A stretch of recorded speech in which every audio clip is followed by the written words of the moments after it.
Christmas ആഘോഷങ്ങൾക്കായി ഒരുങ്ങുകയായിരുന്ന മാഗ്ഡെബുർഗിലെ മാർക്കറ്റിൽ കഴിഞ്ഞ ദിവസമുണ്ടായ ഭീകരാക്രമണം ജർമ്മനിയെ ആകെ ഞെട്ടിച്ചിരിക്കുകയാണ്. മാർക്കറ്റിലേക്ക് കാർ ഓടിച്ചു കയറ്റി നടത്തിയ ആക്രമണത്തിൽ 5 പേർ കൊല്ലപ്പെടുകയും 200-ലധികം പേർക്ക് പരിക്കേൽക്കുകയും ചെയ്തു. ആക്രമണം നടത്തിയ സൗദി അറേബ്യൻ വംശജനായ ഡോക്ടർ താലിബ് അബ്ദുൽ മുഹ്സിനെ ജർമ്മൻ പോലീസ് അറസ്റ്റ് ചെയ്തതോടെ പ്രതി ഇസ്ലാം മത വിശ്വാസിയാണെന്ന തരത്തിലുള്ള പ്രചാരണങ്ങളും ശക്തമായിരുന്നു. എന്നാൽ അങ്ങനെയല്ലെന്നാണ് അന്താരാഷ്ട്ര മാധ്യമങ്ങൾ റിപ്പോർട്ട് ചെയ്യുന്നത്. കടുത്ത ഇസ്ലാം വിമർശകനാണ് താലിബ് എന്നാണ് റിപ്പോർട്ടുകൾ. എക്സ് മുസ്ലിമായ ഇയാൾ ജർമ്മനിയിലെ തീവ്ര വലതുപക്ഷ പാർട്ടിയായ അൾട്ടർനേറ്റീവ് ഫോർ ജർമ്മനി അഥവാ AFD അനുയായി കൂടിയാണ്. വെള്ളിയാഴ്ച രാത്രിയാണ് ജർമ്മൻ നഗരമായ മാഗ്ഡെബുർഗിൽ ഭീകരാക്രമണം നടന്നത്. നഗരം ക്രിസ്മസ് ആഘോഷ തിമിർപ്പിലായിരുന്ന സമയത്താണ് ആക്രമണം. ആൾക്കൂട്ടത്തിനിടയിലേക്ക് പ്രതി BMW കാർ ഓടിച്ചു കയറ്റുകയായിരുന്നു. ജർമ്മനിയിൽ സ്ഥിരതാമസക്കാരനാണ് താലിബ്. മാഗ്ഡെബുർഗിലെ സാക്സണി അൻഹാൾട്ടിലാണ് ഇയാളുടെ താമസം. സൗദി അറേബ്യയിലെ ഹുഫൂഫ് സ്വദേശിയാണ്. 2006-ലാണ് സൗദിയിൽ നിന്ന് ജർമ്മനിയിലേക്ക് കുടിയേറുന്നത്. സൈക്യാട്രിയിലും സൈക്കോ തെറാപ്പിയിലും സ്പെഷ്യലിസ്റ്റ് ആയ ഇയാൾക്ക് 2016-ൽ ജർമ്മനിയുടെ അഭയാർത്ഥി അംഗീകാരവും ലഭിച്ചിരുന്നു. ജർമ്മനിയിലും പുറത്തും ഇസ്ലാം മതം ഉപേക്ഷിച്ചവർക്കുള്ള സേവനങ്ങളിൽ സജീവമാണ് താലിബ് എന്നാണ് അന്താരാഷ്ട്ര മാധ്യമങ്ങൾ റിപ്പോർട്ട് ചെയ്യുന്നത്. സൗദി ഉൾപ്പെടെയുള്ള ഗൾഫ് രാജ്യങ്ങളിൽ നിന്നും ഇസ്ലാം മതം ഉപേക്ഷിച്ച സ്ത്രീകളെ രാജ്യത്ത് നിന്ന് രക്ഷപ്പെടാനും ഇയാൾ സഹായിച്ചിരുന്നതായി വിവരമുണ്ട്. ഇതിനായി VR സൗദി എന്ന പേരിൽ ഒരു വെബ്സൈറ്റും ആരംഭിച്ചിരുന്നു. ഭീകരവാദ കേസിലും പെൺകുട്ടികളെ യൂറോപ്യൻ രാജ്യങ്ങളിലേക്ക് കടത്തിയ കേസിലും സൗദിയിൽ പിടികിട്ടാപ്പുള്ളിയാണ്.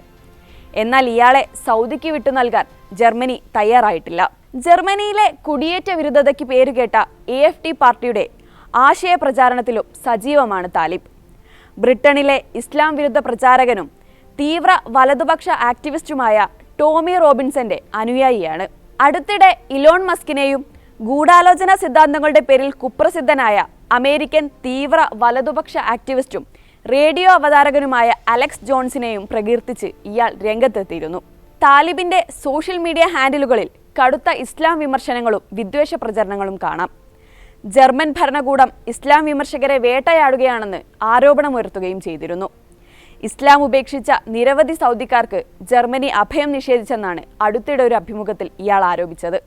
സൗദിയിലെ ശരീഅത്ത് കോടതിയുടെ വധശിക്ഷ ഉത്തരവിൽ നിന്ന് രക്ഷ തേടിയെത്തുന്ന സൗദി പൗരന്മാർക്ക് മുമ്പിൽ രാജ്യം വാതിൽ കൊട്ടിയടയ്ക്കുന്നു.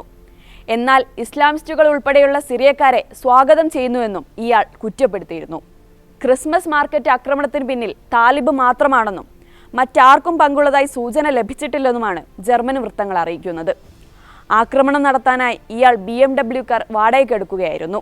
ആക്രമണത്തെ സൗദി അറേബ്യ ശക്തമായി അപലപിച്ചിട്ടുണ്ട്. ഇരകളുടെ കുടുംബങ്ങൾക്കും ജർമ്മൻ ജനതയ്ക്കും ഐക്യദാർഢ്യം അറിയിക്കുന്നതായി സൗദി വിദേശകാര്യ മന്ത്രാലയം വാർത്താക്കുറിപ്പിൽ പറഞ്ഞു. അതേസമയം ജർമ്മനിയിലെ ക്രിസ്മസ് മാർക്കറ്റിൽ നടന്നത് ഇസ്ലാമിക ഭീകരാക്രമണമാണെന്നാണ് കേരളത്തിലെ തീവ്ര ക്രിസ്ത്യൻ സംഘടനയായ കാസ ആരോപിക്കുന്നത്. ഇസ്ലാമിക ഭീകരനായ ഡോക്ടറാണ് ആക്രമണം നടത്തിയതെന്നും സംഘടനയുടെ സോഷ്യൽ മീഡിയ പോസ്റ്റിൽ വാദിച്ചിരുന്നു. യൂറോപ്പിൽ പലയിടങ്ങളിലും ക്രിസ്മസ് മാർക്കറ്റുകളിൽ പ്രശ്നങ്ങൾ സൃഷ്ടിക്കുന്നതായും ഫേസ്ബുക്ക് പോസ്റ്റിൽ കാസ ആരോപിച്ചു.